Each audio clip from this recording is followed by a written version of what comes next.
setidaknya di dunia ini, kalau kita menilai suatu peperangan jasmania, tentu wajar kalau kita menghitung resiko dan imbalannya secara duniawi. Ya kan? Wajar dong. Kalau saya melakukan ini, ya kalau misalnya saya buka usaha ada resiko, saya ada begini begitu, kalau saya investasi ada resiko begini begitu, dan kita hitung kira-kira untung ruginya gimana. Kalau saya investasi nanti untung cuma sekian, tapi kalah sama inflasi, ya berarti ujung-ujungnya rugi begitu, dan lain sebagainya. Tapi kalau peperangan rohani gimana? Peperangan jasmaniah kita hitung secara jasmaniah. Peperangan rohani kita hitung secara rohaniah. Jadi kalau saya ikut dalam peperangan rohani ini, kira-kira resiko dan imbalannya ini gimana saya hitungnya? Gimana menghitungnya? Oke.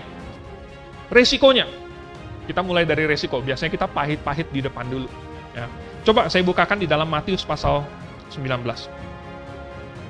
Dalam Matius pasal 19, ini Petrus nyeletuk. Ya.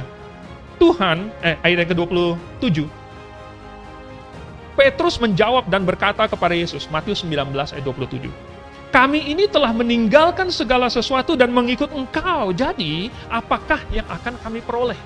Mungkin si Petrus, dia lagi ngitung-ngitung ya kan, ini kami meninggalkan segala sesuatu mengikut Tuhan, tapi imbalannya apa? Jadi resikonya itu harus meninggalkan bapak, ibu, meninggalkan mungkin ya segala sesuatu lah ya. Kalau Anda baca yang di Markus dan yang di Lukas, ada lagi lebih lengkap, mungkin anak, saudara laki-laki, saudara perempuan, rumahnya, ladangnya, itu semua ditinggalkan. Jadi itu adalah resikonya, meninggalkan itu. Mungkin ada yang, wah serem juga ya, harus meninggalkan semua itu. Tapi dibandingkan misalnya meninggalkan ayah, meninggalkan ibu, meninggalkan keluarga, ya anak, saudara, dan lain sebagainya, mungkin kalau hanya meninggalkan teman saja, kayaknya enteng. Ya kan? Dibandingkan harus memikul salib, dibandingkan nyawa, kayaknya meninggalkan kesenangan pribadi, itu sangat remeh. Kalau kita banding-banding. Tapi bagaimanapun itu adalah resikonya.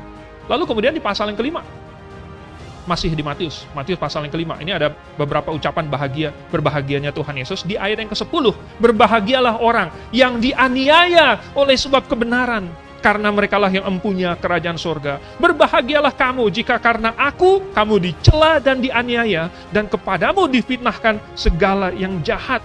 Bersukacita dan bergembiralah karena upahmu besar di surga. Sebab demikian juga telah dianiaya nabi-nabi yang sebelum kamu. Wow, berat sekali ya. Dianiaya, dicela, terus kayak nabi-nabi lagi. Anda tahu nggak apa yang terjadi dengan para nabi? Mereka mati semua. Wow, Tuhan. Inikah resikonya? Tapi ingat, ini resiko. Artinya siap dibayar, tapi masih belum tentu.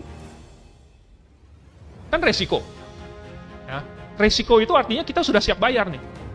Tapi belum tentu terjadi. Ini resiko. Jadi kita siap untuk membayar harga maksimal. Tapi ternyata seringkali kita belum dituntut untuk sampai membayar harga maksimal itu. Memang kita harus siap untuk mati. Tapi siapa di antara kita di sini yang sudah meletakkan nyawanya untuk kebenaran? Memang kita siap di penjara. Tapi siapa di antara kita di sini yang sudah masuk penjara karena Injil? Kita siap. Itu resiko. Tapi tenang, karena itu belum tentu segera terjadi. Walaupun demikian kita harus siap.